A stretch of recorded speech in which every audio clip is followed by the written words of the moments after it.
नमस्कार दोस्तों, analyser app में आपका स्वागत है। ज्योग्राफी के एमसीक्यू में आगे बढ़ रहे थे हम और अब तक हमने 4 वीडियो आपके लिए लेकर आए हैं ज्योग्राफी का, जिसको आप अच्छे तरीके से रिवाइज कीजिएगा और उसका पीडीएफ में जो डिस्क्रिप्शन दिया हुआ है उसको अच्छे तरीके से पढ़िएगा। इसी क्रम में आगे बढ़ते हुए आज हमारा ज्योग्राफी का ये 5वां वीडियो है जो कि एमसीक्यू पर बेस्ड है और ये टॉपिक जो है वो भौतिक विभाजन से ही संबंधित है। क्योंकि भारत का जो भौतिक विभाजन है वो काफ़ी बड़ा टॉपिक है, तो उससे संबंधित ये दूसरा वीडियो लेक्चर है। इसके अलावा आगे और भी 1-2 वीडियोस और आएंगे हमारे। तो आइए शुरू करते हैं। आज का जो हमारा पहला प्रश्न है, अधोलिखित उच्चावच आकृतियों पर ध्यान दीजिए। देखिए यहाँ पर 4 प्रमुख श्रेणियां दी हुई है, पर्वत श्रृंखलाएं दी हुई है। इनमें से जो चारों की चारों जो है वो उच्चावच है, यानी कि उच्च भूमि है, पर्वत श्रृंखलाएं हैं। क्योंकि ये क्वेश्चन थोड़ा सा अधूरा लग रहा है मुझे, तो आप इसमें एक काम कीजिएगा, आप इसको जमा लीजिएगा कि दक्षिण से उत्तर क्रम में कौन सा पहले आता है, मतलब इनका सीक्वेंस जो है वो दक्षिण से उत्तर क्रम में क्या है। तो सबसे पहला दिया है जास्कर पर्वत श्रेणी, जास्कर पर्वत श्रृंखला, दूसरा है धौलाधर पर्वत श्रृंखला, तीसरा है लद्दाख पर्वत श्रृंखला और चौथा है काराकोरम पर्वत श्रृंखला। तो अगर आप मैप देखे हैं या फिर आपने हिमालय का पर्वतीय क्षेत्र अच्छे से पढ़ा हुआ है तो आपको इसको उत्तर से दक्षिण और दक्षिण से उत्तर क्रम में जमाने में कोई तकलीफ नहीं होगी। तो इसका जो सही उत्तर होगा वो होगा 2, 1, 3, 4। तो सही उत्तर के हिसाब से अगर आप देखेंगे तो सबसे पहले आपको यहाँ पे नजर आ रहा होगा धौलाधर श्रेणी। धौलाधर श्रेणी जो है वो हिमाचल प्रदेश और जम्मू कश्मीर में फैला हुआ है। ये है आपका धौलाधर श्रेणी। धौलाधर श्रेणी जो है हिमाचल प्रदेश और जम्मू कश्मीर, थोड़ा सा लद्दाख में फैला हुआ है। चूंकि दक्षिण से उत्तर जमाने को बोला गया है तो दक्षिण से उत्तर में आप ध्यान रखिएगा। तो सबसे उत्तर में आप ये समझ लीजिए कि यहाँ पर आपका है क्या, काराकोरम श्रेणी। सबसे पहले नंबर पे उत्तर से दक्षिण जमा लीजिए ताकि आपको आसानी हो। काराकोरम श्रेणी, काराकोरम के बाद उसके बाद आता है फिर लद्दाख श्रेणी। लद्दाख के बाद आपका आता है क्या, जास्कर श्रेणी। ध्यान रखिएगा ये थोड़ा सा जम्मू कश्मीर में आ गया है, लेकिन जास्कर, लद्दाख और काराकोरम ये तीनों की तीनों पूर्ण रूप से कहाँ हैं, केंद्र शासित प्रदेश लद्दाख में है। और धौलाधर जो है वो हिमाचल प्रदेश और जम्मू कश्मीर में है। तो इसको अच्छे से ध्यान रखिएगा। तो सही क्रम इस प्रश्न का क्या हो जाएगा, 2, 1, 3, 4। यानी सबसे पहले धौलाधर श्रेणी आएगा, फिर जास्कर पर्वत श्रेणी आएगा। दक्षिण से उत्तर की हम बात कर रहे हैं, धौलाधर, जास्कर, फिर लद्दाख, फिर उसके बाद काराकोरम। व्याख्या आप पढ़ लीजिएगा इसका। दूसरा प्रश्न है आज का हमारा, निम्नलिखित समूह में कौन सा पूर्व से पश्चिम की ओर पर्वत शिखरों का सही क्रम है। तो यहाँ पर फिर से हिमालय की प्रमुख चोटियों के बारे में दिया गया है और इन पर्वत शिखरों का पूर्व से पश्चिम क्या प्रमुख क्रम होगा, इसको जमाने को कहा गया है। तो ऑप्शन इस प्रकार है। तो 4 प्रमुख चोटियां दी हुई है, जैसे एवरेस्ट है, कंचनजंगा है, अन्नपूर्णा है और धौलागिरी है। इन चारों को पूर्व से पश्चिम आपको जमाना है। तो इसका जो सही उत्तर होगा वो होगा बी। सबसे पहले आता है कंचनजंगा, फिर आता है एवरेस्ट, फिर आता है अन्नपूर्णा और फिर आता है धौलागिरी। तो थोड़ा सा मैप में देखने की कोशिश करते हैं। देखिए कंचनजंगा जो है वो भारत के सिक्किम राज्य में है और ये भारत की सबसे ऊंची चोटी मानी जाती है। अगर आप पाक अधिकृत कश्मीर वाले हिस्से को छोड़ दोगे, K2 गॉडविन ऑस्टिन को, तो कंचनजंगा भारत की सबसे ऊंची चोटी मानी जाएगी। ऊंचाई लगभग 8,586 मीटर इसकी। कंचनजंगा के बाद जो प्रमुख पर्वत शिखर आपको दिए हैं वो सारे के सारे नेपाल में आते हैं। तो सबसे पहला नेपाल में आता है क्या, माउंट एवरेस्ट। ये इनका पूर्व से पश्चिम क्रम है। माउंट एवरेस्ट के बाद एक श्रेणी है अन्नपूर्णा श्रेणी और एक श्रेणी है आपका धौलागिरी। ये सारे तीनों की तीनों नेपाल में है, जबकि एक कंचनजंगा जो है वो भारत के सिक्किम राज्य में स्थित है। तो इस प्रकार इसका जो सही उत्तर होगा कंचनजंगा, एवरेस्ट, अन्नपूर्णा और फिर अंत में धौलागिरी। तो देखिए सही क्रम में ही जमा है। ठीक है, चलिए आगे बढ़ते हैं अगले प्रश्न की ओर। पूर्वी हिमालय की तुलना में ट्री लाइन का ऊंचाई मान पश्चिमी हिमालय में होता है। देखिए ट्री लाइन कहने का मतलब यह है कि पर्वतीय क्षेत्रों में या ट्री लाइन जो है ऐसे ऊंचे क्षेत्रों से होता है जिस ऊंचाई तक पेड़ों को उगने की अनुकूलतम परिस्थिति होती है। यानी कि अगर आप पर्वतीय क्षेत्रों में जाएंगे तो उन क्षेत्रों में बहुत सारे ऐसे अपवाद चीजें होती है, बहुत सारे ऐसे कारक होते हैं जिस वजह से जो है पेड़ सही ढंग से नहीं उग पाते। जैसे कि हिमालयी क्षेत्र में या पर्वतीय क्षेत्र में देखोगे तो हिमालय के पर्वतीय क्षेत्रों में आप अगर जाएंगे तो हिमरेखा पाई जाती है, बहुत सारे बर्फ वाले क्षेत्र पाए जाते हैं, इस वजह से वहाँ पे ज्यादा पेड़ नहीं उग पाते। साथ ही साथ वहाँ की जलवायु जो है शीत जलवायु होती है, तो वहाँ पे ऐसे वनस्पतियां ही उग पाती है जो ठंडे मौसम में उगते हैं। साथ साथ वहाँ पे जो है भूमि की क्या होती है, कमी होती है, समतल भूमि की, इस वजह से नहीं उग पाते। तो यहाँ पर पूछा गया है कि जो पूर्वी हिमालय है उसकी तुलना में पश्चिमी हिमालय में ट्री लाइन की ऊंचाई का मान क्या होगा, तो कम होगा। कम इसलिए होगा, तो इस जानकारी को आप यहाँ पे ध्यान रखिएगा। यदि आप पूर्वी हिमालय की तरफ जाओ तो हिमालय की ऊंचाई अपेक्षाकृत कम है पश्चिमी हिमालय की तुलना में। पूर्वी हिमालय में जो ट्री लाइन है, ट्री लाइन मतलब वह अनुकूलतम ऊंचाई जहां पर पेड़ जो है आसानी से उगते हैं। तो पूर्वी हिमालय में अगर आप जाएंगे तो 3600 मीटर से 3800 मीटर तक की ऊंचाई जो है वो अनुकूलतम परिस्थिति मानी जाती है। इसके ऊपर पेड़ जो है आसानी से नहीं उगते। वहीं अगर आप पश्चिमी हिमालय की तरफ आएंगे तो यही मान गिरकर कितना हो जाता है, 3300 से आपका 3500 या 3600 तक हो जाता है। तो ये जो है आपकी ऊंचाई होती है। तो पूर्वी हिमालय की तुलना में अगर आप पश्चिमी हिमालय में आएंगे तो जो ट्री लाइन है उसकी ऊंचाई का मान कम होता है। तो इसका जो सही उत्तर होगा वो होगा कम। आप यहाँ पे देख लीजिएगा, डिस्क्रिप्शन अच्छे से पढ़ लीजिएगा। आगे देखते हैं, हिमालय की पहाड़ी श्रृंखला में ऊंचाई के साथ साथ निम्न कारणों से वनस्पति में परिवर्तन आता है। देखिए, हिमालय जो है वो काफ़ी लंबी चौड़ी पर्वत श्रृंखला है और बहुत ठंडा क्षेत्र भी माना जाता है, बर्फ से ढका हुआ क्षेत्र है। तो उन हिमालय पर्वत श्रृंखला में ऊंचाई के साथ साथ कौन कौन से प्रमुख कारणों में परिवर्तन आता है जो वनस्पति को क्या करते हैं, प्रभावित करते हैं। तो पहला दिया है तापमान में गिरावट। तो वहां पे तापमान में गिरावट आते हैं, इस वजह से उस क्षेत्रों में शीत कटिबंधीय वनस्पतियां क्या होती है, उगते हैं, जैसे कि ओक हो गया, बर्च हो गया, रीफ हो गया, नीलोफर हो गया, विलोफर हो गया। ये सब प्रमुख ऐसे वनस्पतियां हैं जो ठंडे प्रदेशों में पाए जाते हैं। तो तापमान में गिरावट के साथ जो है वो वनस्पतियों में भी क्या आता है, बदलाव आता है। दूसरा, वर्षा में बदलाव। तो हिमालयी क्षेत्र जो है वो काफी ठंडा क्षेत्र है और उन क्षेत्रों में जो है वर्षा नहीं होती, वहां पे बर्फबारियां होती है।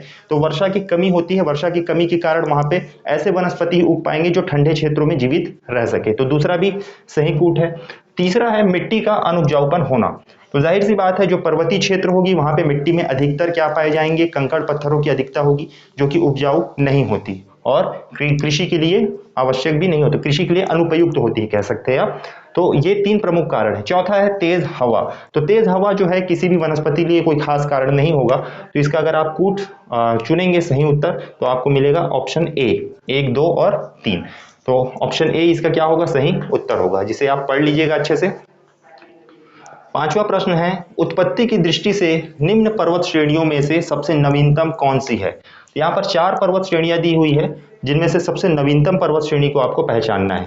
ए अजंता श्रेणी जो कि महाराष्ट्र में है, बी पालकोंडा श्रेणी जो कि आंध्र प्रदेश में है, सी कैमूर श्रेणी जो कि बिहार में है, डी पटकोई श्रेणियां। तो पटकोई श्रेणियां जो है वो सामान्यतः अरुणाचल प्रदेश में माना जाता है, लेकिन इसका विस्तार जो है वो विभिन्न पूर्वोत्तर राज्यों में है।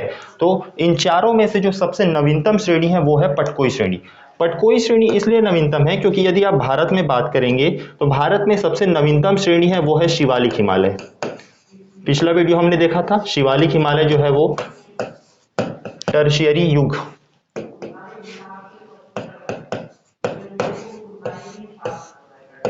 युग के सेनोजोइक काल में क्या हुआ है, निर्मित हुआ है।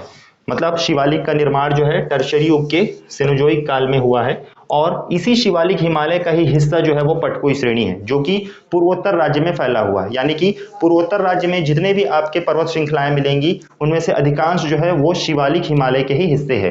तो शिवालिक पूरे भारत में सबसे नवीनतम श्रेणी पाई जाती है। तो जब शिवालिक सबसे नवीनतम होगी तो उसमें पाया जाने वाला पटकोई श्रेणी भी क्या होगा, नवीनतम होगा। बाकी ये जो 3 पर्वत श्रृंखलाएं दिख रही है ये तीनों की तीनों आपके प्रायद्वीपीय पठार का हिस्सा है, प्रायद्वीपीय पर्वत श्रृंखलाएं हैं, प्रायद्वीपीय श्रेणियां हैं। तो इन प्रायद्वीपीय श्रेणियों की अपेक्षा में पटकोई जो है वो नवीन है। और प्रायद्वीपीय क्षेत्र जो है वो प्राचीन गोंडवाना भूमि का भाग है जो कि भारत का सबसे प्राचीनतम भूमि या स्थल माना जाता है। तो यहाँ पर इसका जो सही उत्तर होगा वो होगा पटकोई श्रेणियां। तो आप इसका डिस्क्रिप्शन पढ़ लीजिएगा और चलते हैं अगले क्वेश्चन की ओर। निम्नलिखित राज्यों में से कौन सा पटकोई या पटकाई पहाड़ियों से संलग्न नहीं है। तो इन 3 राज्य यहाँ पे दिए हुए हैं, नागालैंड, त्रिपुरा, मणिपुर, मिजोरम। इनमें से कौन सा जो है वो पटकाई पहाड़ी या पटकोई पहाड़ी में नहीं है। तो ऑप्शन आंसर इसका होगा त्रिपुरा। त्रिपुरा जो है वो पटकोई में नहीं है। देखिए, पटकोई पहाड़ी के अंतर्गत जो है उसका विस्तार अगर आप देखेंगे तो एक है आपका मेघालय, एक है आपका असम, एक है आपका अरुणाचल प्रदेश और साथ साथ उसके नीचे में आता है आपका नागालैंड, नागालैंड के बाद मणिपुर और मिजोरम। ये प्रमुख राज्य ऐसे हैं जो जहां पे पटकोई पर्वत श्रेणी का क्या है, विस्तार पाया जाता है। त्रिपुरा में इसका विस्तार नहीं पाया जाता। त्रिपुरा में मिजो पहाड़ी का विस्तार पाया जाता है जो कि मिजोरम से लगा हुआ क्षेत्र है। यहाँ पे आपको दिख रहा होगा ये आपका मेघालय है, ये यहाँ पे असम में, अरुणाचल प्रदेश में, नागालैंड में, मणिपुर में और मिजोरम में। त्रिपुरा में नहीं पाया जाता इसका विस्तार, किसका, पटकोई पहाड़ी का। तो यहाँ पर उत्तर आपका हो जाएगा त्रिपुरा। अच्छे से ध्यान से इसका डिस्क्रिप्शन पढ़िएगा, पीडीएफ में आपको मिल जाएगा। पीडीएफ को आप एक दो बार रिवीजन कर लेंगे तो आपको याद भी हो जाएगा। अगला प्रश्न है, पीर पंजाल श्रेणी पाई जाती है। तो पीर पंजाल श्रेणी जो है वो पाई जाती है जम्मू एवं कश्मीर में, और पीर पंजाल श्रेणी जो है वो मध्य हिमालय का हिस्सा है। पिछले एमसीक्यू में मैंने बताया था कि हिमालय को 4 प्रमुख खंडों में विभाजित किया गया है, जिनमें से एक था ट्रांस, एक था वृहद, एक था मध्य और एक शिवालिक। तो जो मध्य हिमालय है उस मध्य हिमालय के अंतर्गत 4-5 प्रमुख पर्वत श्रेणियां आती है, जैसे कि आपका सबसे पहला है पीर पंजाल श्रेणी, और ये जम्मू कश्मीर में फैला हुआ है, कुछ कुछ लद्दाख में फैला हुआ है। पीर पंजाल श्रेणी के अलावा दूसरा जो प्रमुख श्रेणी है वो है धौलाधर श्रेणी। ये प्रमुख पर्वत श्रेणियां हैं जो मध्य हिमालय का हिस्सा है, ध्यान रखिएगा। धौलाधर श्रेणी के बाद आता है नागटिबा। नागटिबा आपका है उत्तराखंड में, धौलाधर है आपका हिमाचल प्रदेश व जम्मू कश्मीर में। नागटिबा के बाद आता है महाभारत श्रेणी। महाभारत श्रेणी है आपका नेपाल में, और एक है पीर पंजाल, धौलाधर, नागटिबा, महाभारत, और एक है मसूरी श्रेणी। मसूरी श्रेणी है आपका उत्तराखंड में। तो ये 5 प्रमुख श्रेणियां हैं जो मध्य हिमालय का हिस्सा है, जिनमें से एक है पीर पंजाल श्रेणी, जिसके बारे में इस सवाल में पूछा गया है कि कहां पाई जाती है। तो इसका सही उत्तर हो जाएगा जम्मू एवं कश्मीर में पीर पंजाल श्रेणी।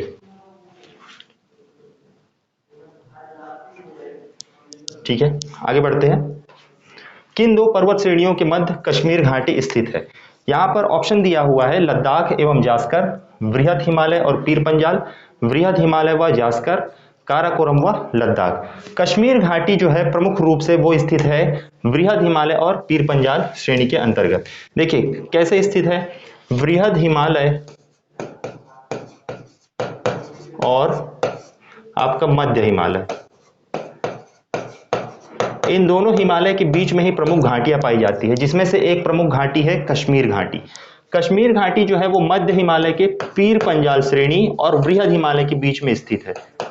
तो इस वजह से इसका जो सही उत्तर होगा वो होगा वृहद हिमालय और पीर पंजाल श्रेणी। तो इसको अच्छे से ध्यान रखिएगा कि कश्मीर घाटी किस पर्वत श्रेणियों के बीच में स्थित है। आगे बढ़ते हैं, निम्नलिखित में से कौन अक्साई चीन का भाग है। तो अक्साई चीन का जो भाग है वो है लद्दाख का पठार। तो अक्साई चीन वाला जो हिस्सा है वो आपको यहाँ पे नजर आ जाएगा। ये पूरा का पूरा लद्दाख है, जिसके अंतर्गत लद्दाख का पठार फैला है, और इस क्षेत्र में पूरा इसका विस्तार है चीन वाले क्षेत्र में। तो ये वाला जो क्षेत्र है ना, जो भारत के अंतर्गत आता है, 1962 में जब भारत चीन युद्ध हुआ था उस टाइम से चीन का इस पर क्या है, कब्जा है, जो कि भूमि या फिर भौगोलिक दृष्टिकोण से अगर आप देखेंगे तो वो भारत का हिस्सा है, लेकिन चीन का वर्तमान में यहाँ पर क्या है, कब्जा माना जाता है, जिसे अक्साई चीन के नाम से जाना जाता है। तो ये अक्साई चीन वाला जो हिस्सा है वो कौन सा है, लद्दाख का पठार। आज का आखिरी प्रश्न है, निम्नलिखित कथनों पर विचार कीजिए। पहला, भारत में हिमालय केवल 5 राज्यों में फैला हुआ है। तो आइए देखते हैं क्या भारत में हिमालय 5 राज्यों में फैला है कि और भी अधिक राज्यों में फैला है। देखिए अगर आप जम्मू कश्मीर और लद्दाख को एक मानेंगे, अलग अलग मानेंगे, तो एक राज्य ये हो गया, 2 राज्य ये हो गया, यहाँ हिमालय फैला है। तीसरा है हिमाचल प्रदेश, चौथा है उत्तराखंड, पांचवा है आपका सिक्किम, छठवा है आपका अरुणाचल प्रदेश, सातवां है असम, आठवां है नागालैंड, 9वां है मणिपुर, 10वां है मिजोरम, 11वां है त्रिपुरा, और यहाँ पे आपको मेघालय भी दिख रहा होगा, 12वां मेघालय, और थोड़ा बहुत आपका पश्चिम बंगाल वाला क्षेत्र भी आता है जो हिमालय के पर्वतीय श्रेणी के अंतर्गत शामिल किया जाता है। तो पहला कूट तो गलत हो गया हमारा कि भाई हिमालय का विस्तार जो है 5 राज्यों में फैला नहीं, बल्कि इससे अधिक राज्यों में फैला है। दूसरा जो कूट है, पश्चिमी घाट केवल 5 राज्यों में फैले हुए हैं। तो आइए देखते हैं पश्चिमी घाट का विस्तार कहां से कहां तक है। पश्चिमी घाट जो है वो भारत के इस क्षेत्र को कहा जाता है, हालांकि इस मैप में नहीं दिख पा रहा है आपको, तो यहाँ पर आप समझने की कोशिश कीजिएगा। गुजरात में जो ताप्ती नदी का मुहाना है यहाँ से शुरू होता है और कन्याकुमारी कुमारी अंतरीप द्वीप तक जाता है। तो गुजरात एक राज्य हो गया, दूसरा आपका महाराष्ट्र हो गया, तीसरा आपका गोवा हो गया, चौथा आपका कर्नाटक हो गया, पांचवा आपका केरल हो गया और छठवां आपका तमिलनाडु राज्य हो गया, जहां तक आपका पश्चिमी घाट फैला हुआ है। तो जो दूसरा कूट है पश्चिमी घाट केवल 5 राज्यों में फैला हुआ है, ये भी गलत हो गया।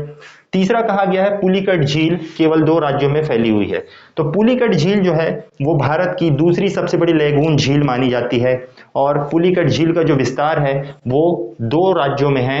आंध्र प्रदेश में सर्वाधिक रूप से फैला है और दूसरा है आपका तमिलनाडु में। तो पुलिकट झील 2 राज्यों में फैली है, यह तीसरा कूट जो है वो सही हो गया। तो इसका जो सही उत्तर होगा वो केवल 3 होगा। डिस्क्रिप्शन आप पढ़ लीजिएगा अच्छे से पीडीएफ के रूप में। और इसी के साथ आज का हमारा ये एमसीक्यू होता है खत्म। एनालाइजर ऐप में वर्तमान में हमारे यहाँ वीडियो क्लासेस पर काम चल रहे हैं, जिसको लेकर हमारे द्वारा काफी मेहनत किया जा रहा है। साथ साथ करंट अफेयर्स और करंट अफेयर क्विज हमारे ऐप में मिलते हैं और टेस्ट सीरीज हमारे यहाँ आयोजित किए जा रहे हैं। हमारे यहाँ टेस्ट सीरीज की जो गुणवत्ता है उसका प्रमाण ये है कि जो पिछले वर्ष 2018-19 में जो हमने टेस्ट सीरीज आयोजित किया था, उस टेस्ट सीरीज में से लगभग 32 से अधिक प्रश्न ऐसे हैं जो सीधे सीधे सीजीपीएससी प्री के एग्जाम में पूछे गए और सीजीपीएससी प्री 2019-20 में 46 से अधिक प्रश्न पूछे गए हैं। एनालाइजर ऐप से जुड़कर आप प्रतियोगी परीक्षाओं से संबंधित समस्याओं का समाधान पा सकते हैं। इसी के साथ आज का हमारा ये वीडियो समाप्त होता है। धन्यवाद।